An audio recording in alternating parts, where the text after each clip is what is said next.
నమస్తే సార్. నమస్తే సార్, ఈ మధ్యకాలంలో 10 మందిని చూసామనుకోండి, అందులో 9 మందికి B12 డెఫిషియన్సీ అనేది చూస్తూ ఉన్నాం. సో దట్ B12 డెఫిషియన్సీ వచ్చినప్పుడు దాన్ని కరెక్ట్ చేసుకోవాలంటే మన లైఫ్ ప్యాటర్న్ చేంజ్ చేయాలా, లేదంటే మనం తీసుకున్న ఆహారపు విధానం అనేది మార్చుకోవాలి అంటారా? మీరు అన్నట్లు ఈ మధ్యకాలంలో ఎక్కువ శాతం మందిలమ్మా రక్త పరీక్ష చేస్తే B12 లోపం వచ్చేస్తుంది. అవును. సో దాంతో చాలా మంది హైరాణ పడిపోతుంటారమ్మా. సో ఈ B12 పూర్వకాలము లోపం ఉండేది కాదు, అంటే చాలా తక్కువ శాతం ఉండేది. ఈ మధ్యకాలంలో మనం చేసేటువంటి ఆహారంలో చేసేటువంటి హెచ్చుతగ్గులు లేదా పొరపాట్లు, జీవన విధానంలో చేసేటువంటి తెలిసి తెలియక చేసేటువంటి పొరపాట్ల వల్ల ఈ B12 లోపము ఎక్కువ శాతం మందిలో కనిపిస్తుంది. అసలు ఈ B12 లోపం కలగడం వల్ల నరాల వ్యవస్థ దెబ్బతింటుంది. అందుకే B12కు అంత ప్రాధాన్యత ఉంది కాబట్టి దీన్ని న్యూరో విటమిన్ అని చెప్పేసి చెప్తుంటారు. అంటే న్యూరో విటమిన్ అన్ని విటమిన్స్ ఈ నరాలకు శక్తినిచ్చేందుకు పనిచేసినప్పటికీ ఇది మరింత సమర్థవంతంగా మరింత ఖచ్చితంగా పనిచేసేటువంటి ఔషధం కాబట్టి న్యూరో విటమిన్ అని చెప్పి చెప్తుంటారమ్మా. సో మేధా శక్తికి కానీ తెలివితేటలకు కానీ అదేవిధంగా రక్తం బాగా తయారైందుకు కానీ రక్తం ఉత్పత్తి అయ్యేందుకు కానీ వీటన్నిటికి కూడా B12 చాలా చాలా అవసరం. మరి ఈ B12 తగ్గిపోయినప్పుడు ఎలాంటి లక్షణాలు ఉంటాయంటమ్మా? సో ఎక్కువ శాతం మందిలో కలిగేటువంటి సర్వసాధారణ లక్షణాలు చెప్తాను చూడమ్మా. సో జ్ఞాపక శక్తికి సంబంధించినటువంటి ఇబ్బందులు ఎదురవుతుంటాయి. కొంతమందికి మతిమరుపు వచ్చేటువంటి పరిస్థితి ఏర్పడుతుందమ్మా. చాలా మందికి తెలియదు ఇది. అంటే B12 లోపం వల్ల మతిమరుపు వస్తుంటుంది. అదేవిధంగా తూగిపోతుంటారమ్మా. కొంతమంది నడుస్తుంటారు, టక్కులు చక్రం తల తిరుగుతుంటుంది అనమాట. సో తల తిరిగేటువంటి సమస్య ఉంటుంది. మరికొంతమందికి ఏమంటే ఈ యొక్క వాసన, ముక్కు ద్వారా వాసన చూసే శక్తి కూడా కొంతమంది తగ్గుతుందమ్మా. కొంతమందికి రుచిని చేసేటువంటి శక్తి తగ్గిపోతుంటుంది. కొంతమందికి మింగడానికి ఇబ్బంది పడుతుంటారు. కొంతమందికి జీర్ణశక్తి సరిగ్గా ఉండదు. కొంతమందికి మోషన్స్ ఎక్కువ అయ్యేటువంటి పరిస్థితి ఏర్పడుతుంది. కొంతమందికి మోషన్ సరిగా కాకుండా ఉండేటువంటి పరిస్థితి ఏర్పడుతుంది. అంటే మనిషి తత్వాన్ని బట్టి ఇలా జరుగుతుంది అంతే మాకు. కొంతమందికి మరి తలనొప్పి వచ్చేటువంటి పరిస్థితి ఏర్పడుతుంది. అదేవిధంగా కొంతమందికి కాళ్ళు చేతులు తిమ్మిర్లు ఉండడము, నీరసము, నిస్త్రాణ, బలహీనత, కాళ్ళు చేతులు మంటలు ఉండడము, ఇలాంటి అనేక రకాలైన లక్షణాలు ఈ B12లో కనిపిస్తుంటామా. విపరీతమైన నీరసం కూడా ఉంటుంది అన్నమాట ఇటువంటి వాళ్ళలో. సో ఈ B12 లోపానికి మరి ప్రధానమైన కారణాలు ఏంటంటే పోషకాహార లోపం, అదేవిధంగా కొన్ని అలవాట్లు. మీరు అడిగారు ఎటువంటి ఆహారం సార్ అని చెప్పేసి. సో కొన్ని అలవాట్లు, అదేవిధంగా కొన్ని రకాల ఆధునిక కృత్రిమ రసాయన ఔషధాలు. సో పోషకాహార లోపం అంటే మనం తగినంత B12 ఉండే ఆహారం తీసుకోకపోవడము, అలాంటి ఆహారం తీసుకున్నప్పటికీ మన ప్రేవులు సక్రమంగా ఆరోగ్య స్థితిలో లేకపోవడం చేత తీసుకున్నటువంటి ఆహారంలో ఉన్నటువంటి B12 కూడా మన శరీరం సరిగ్గా గ్రహించలేకపోవడము. అదేవిధంగా ఆల్రెడీ మన ప్రేవుల్లో గుడ్ బ్యాక్టీరియా B12 ప్రొడ్యూస్ చేస్తూ ఉంటుందమ్మా. పూర్వకాలం మన పెద్దలకు ఆరోగ్యవంతమైనటువంటి దేహంతో పాటు ఆరోగ్యవంతమైనటువంటి జీర్ణ వ్యవస్థ ఉండింది కాబట్టి వాళ్ళకి B12 లోపం ఉండేది కాదు. మనది ఎంత పొల్యూటెడ్ జీర్ణ వ్యవస్థ. జీర్ణ వ్యవస్థ అంతా రకరకాల ఫుడ్ మెటీరియల్ అంతా డస్ట్బిన్ లాగా డంప్ చేసేస్తున్నాం అమ్మా. దానివల్ల గుడ్ బ్యాక్టీరియా అంతా డ్యామేజ్ అయిపోయి, గుడ్ బ్యాక్టీరియా అంతా స్పాయిల్ అయిపోయి, ఆ గుడ్ బ్యాక్టీరియా వల్ల ఉత్పత్తి అయ్యేటువంటి B12 కూడా ఉత్పత్తి కాకుండా తయారైపోయింది. దానివల్లనే ఈ సమస్య వస్తుంది. సో ఈ పోషకాహార లోపం ఉన్నటువంటి వాళ్ళలో తీసుకున్నటువంటి ఆహారము మరి జీర్ణ వ్యవస్థలో ఆ B12 పీల్చుకునేటువంటి పరిస్థితి పీల్చుకోలేదమ్మా. B12 ఉత్పత్తి కాదు ఒకటి, తీసుకున్నటువంటి ఆహారంలో ఉన్నటువంటి B12 కూడా ఈ యొక్క జీర్ణ వ్యవస్థ సరిగా లేకపోవడం చేత పీల్చుకోకపోవడం చేత కూడా ఈ B12 లోపం వస్తుంటుంది. అదేవిధంగా ఆల్కహాల్ అమ్మా, విపరీతంగా లిక్కర్ సేవిస్తుంటారు. సో లిక్కర్ ఎక్కువగా సేవించేటువంటి వాళ్ళలో కూడా ఎక్కువ శాతం మందిలో B12 లోపం వస్తుంటుంది. దీనికి తోడు కొన్ని రకాలైనటువంటి ఆధునిక కృత్రిమ రసాయన ఔషధాలు వాడుకునేటువంటి వాళ్ళలో కూడా ఈ B12 లోపం వస్తూ ఉంటుంది.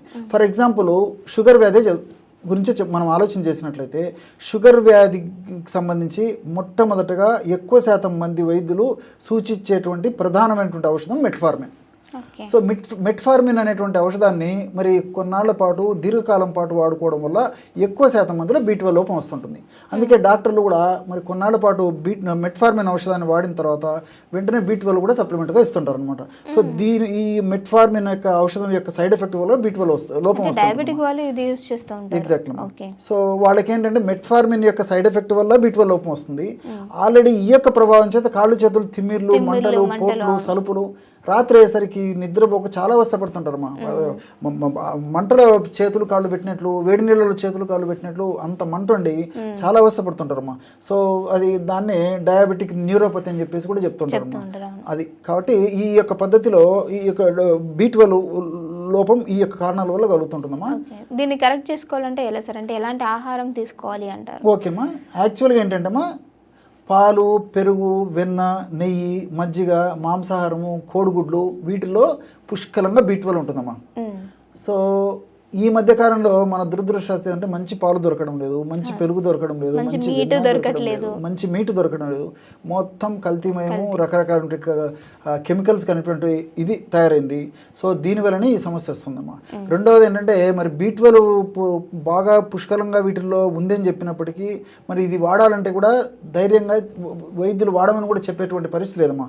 ఎందుకంటే ఈ పాలు, పెరుగు, వెన్న ఇవి తీసుకునేసరికి కొలెస్ట్రాల్, గుండె జబ్బులు, రక్తనాళాలకు సంబంధించిన సమస్యలు, మెదడుకు సంబంధించినటువంటి సమస్యలు, ఊబకాయం ఇవన్నీ వస్తున్నాయి. పోనీ మాంసాహారం ఎక్కువ వాడమని చెప్పాలన్నా మాంసాహారం వల్ల కూడా మనకి మాంసాహారంలో ప్రోటీన్ ఎక్కువ ఉంది కానీ అందులో కూడా విపరీతంగా ఫ్యాట్ ఉండేటువంటి పరిస్థితి ఉంటుంది. కాబట్టి మరి దానివల్ల కూడా కొన్ని ఇబ్బందులు ఎదురవుతాయి. కాబట్టి అతి ఫ్యాట్ కూడా మంచిది కాదని చెప్పేసి వైద్య ప్రపంచం అంతా నొక్కి ఒక్కాణిస్తుంది. కాబట్టి దానివల్ల కూడా ఈ గుండె జబ్బులు, పక్షవాతము, తర్వాత ఈ రక్తనాళాలకు సంబంధించినటువంటి సమస్యలు, తర్వాత ఈ కొలెస్ట్రాల్కి సంబంధించినటువంటి సమస్యలు, ఇలాంటి అనేక రకాలైన సమస్యలు వస్తున్నాయి. కాబట్టి మరి ధైర్యంగా ఎక్కువ శాతము, ఎక్కువ ప్రమాణంలో ఈ యొక్క మాంసాహారం కూడా వాడమని మాత్రం డాక్టర్లు కూడా సలహా ఇవ్వలేకపోతున్నారు because of all these reasons అనమాట. మరి దీనికి ప్రత్యామ్నాయం ఏంటంటే ప్రకృతిలో దొరికేటువంటి సహజ సిద్ధమైనటువంటి పదార్థాల్లో కూడా ఎన్నో రకాలైన పదార్థాల్లో కూడా B12 ఉంది, కానీ ఆశించినటువంటి స్థాయిలో మనకు దొరకదు. కానీ కొన్ని ఆహార ఔషధాల్లో చేసినటువంటి ప్రయోగాల ఫలితాలు మనకు ఎలా వస్తున్నాయంటే అద్భుతంగా B12 ఉందమ్మా వాటిలో కూడా. ఫర్ ఎగ్జాంపుల్ మామిడి జీడి పొడి. సో మామిడి పండును తినేసేసి ఆ టెంకెని మనం బయట పారేసేస్తుంటాము. ఆ టెంకె లోపల జీడి ఉంటుంది. ఆ జీడి పొడిలో, ఆ జీడిలో B12 విపరీతంగా ఉన్నట్లు పరిశోధనలు కూడా తెలియజేస్తున్నాయమ్మా. సో మనకు ఆ మామిడి జీడి పొడి సంవత్సరం అంతా మనకు మార్కెట్లో దొరుకుతుంది, ఆన్లైన్లో దొరుకుతుంది. మనసుంటే మార్గం ఉంది. సో సీజన్లో అయితే మనం సేకరించుకొని ఆ విధంగా తయారు చేసుకోవచ్చు. మరి సీజన్ లేనప్పుడు వేసవి కాలంలో అయితే పర్లేదమ్మా. మరి వర్షాకాలము, తర్వాత ఈ చలికాలము మనం మామిడి పండు దొరకవు కాబట్టి ఆల్రెడీ ఆ విధంగా తయారు చేసినటువంటి పౌడర్ మనకు మార్కెట్లో దొరుకుతుంది. సో ప్రామాణిక కంపెనీ వాళ్ళు తయారు చేసేటువంటి, జెనైన్ కంపెనీ వాళ్ళు తయారు చేసేటువంటి ఆ మామిడి జీడి పొడిని తెప్పించుకొని వాడుకోగలిగితే మరి ఎలాంటి ఆధునిక కృత్రిమ ఔషధాలు 100% మందిలో అవసరం లేకుండా కేవలము ఈ మామిడి జీడిని ఉపయోగించుకోవడం వల్ల B12ను భర్తీ చేసుకోవచ్చు.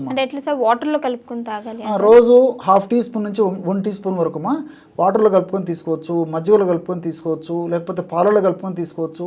లేకపోతే మామిడి జీడి పొడి అదేవిధంగా బెల్లం రెండు కలిపేసేసి పౌడర్ లాగా తయారు చేసుకొని ఈ పౌడర్ నేను చెప్పినటువంటి పద్ధతిలో నీళ్ళలో కానీ, మజ్జిగలో కానీ, పాలలో కానీ, లేకపోతే అలాగే నోట్లో వేసుకొని నీళ్ళు తాగడం కానీ ఏ పద్ధతిలో వాడుకోవచ్చు. దీనికి ఒక సిస్టమ్ అంటూ కూడా ఏం లేదు. సో ఉదయం ఒకసారి, సాయంత్రం ఒకసారి మామిడి జీడి పొడిని మరి షుగర్ లేనటువంటి వాళ్ళు, వెయిట్ లేనటువంటి వాళ్ళు, అదేవిధంగా రక్తనాళాలకు సంబంధించిన సమస్యలు లేనటువంటి వాళ్ళు, కొలెస్ట్రాల్ సమస్యలు లేనటువంటి వాళ్ళు బెల్లం కూడా కలుపుకొని వాడుకోవచ్చమ్మా. మరి బెల్లం వాడకూడనటువంటి వాళ్ళు ఎవరైనా ఉంటే కేవలం మామిడి జీడి పొడినే మరి నీళ్ళతో కానీ, మజ్జిగతో కానీ, పాలతో కానీ కొద్దిగా గొప్ప, మరి పూర్తి షుగర్ కూడా మరీ ఎక్కువ లేకపోతే కొద్దిగా తేనెతో కూడా తీసుకోవచ్చు. ప్రాబ్లం లేదమ్మా. Okay sir, thank you so much. ఓకేమ్మా.